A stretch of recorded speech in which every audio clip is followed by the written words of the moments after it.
Let's hear it for Toronto Roller Derby's own CN Power!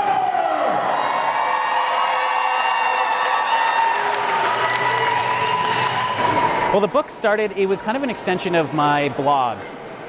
So a few years ago, as I was starting to write more about roller derby and do more play-by-play and color commentary, I decided that I needed to play the game on the track. So I did the 10-week fresh meat training program that they have here at Toronto Roller Derby, and I wrote a 10-part blog series about it. I am a writer, and I just put out a collection of short stories in 2014, and the publisher of that had read my blog, knew about that particular blog series, and she approached me about extending it into a book-length work. So it started from the blog and then made its way into the book form. You know, it's a new enough history from 2003 to now, the modern version of the game, that a lot of the information has been archived on the internet, for example. I did have to do some digging for when I was going into the deeper history of the game, the original roller derby from 35 to 72. I had to do some digging there.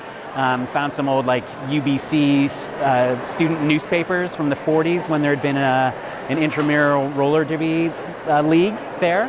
So that was pretty fun. But yeah, a lot of the modern history, you do some digging on Google, some of those old forums that are still saved somewhere, and you find a lot of really interesting information. Marijke Friesen was the book designer. She designed my collection of short stories as well. Yeah, and I just kind of give over all of that control to the publisher, and I trust them on it. But I did give them a couple photographers to look at, and that was a photograph by Kevin Conyu. It was an old game between Toronto Roller Derby and Detroit. So I did instruct her to a few different derby photographers that I'd used on my blog, but she found the photos herself, and the publisher put it all together. Where the game's going in the future is it's going even more global than it is. The World Cup's coming up in February 2018. 39 countries are going to be taking part, which is extraordinary. When you think back in 2011, here in Toronto, we had the first Roller Derby World Cup, 13 countries. So just in that 7-year period, that's a huge growth globally. Team Indigenous is also taking part in the Roller Derby World Cup as the 40th nation, which again is just part of that progressive sort of attempt to be diverse and inclusive.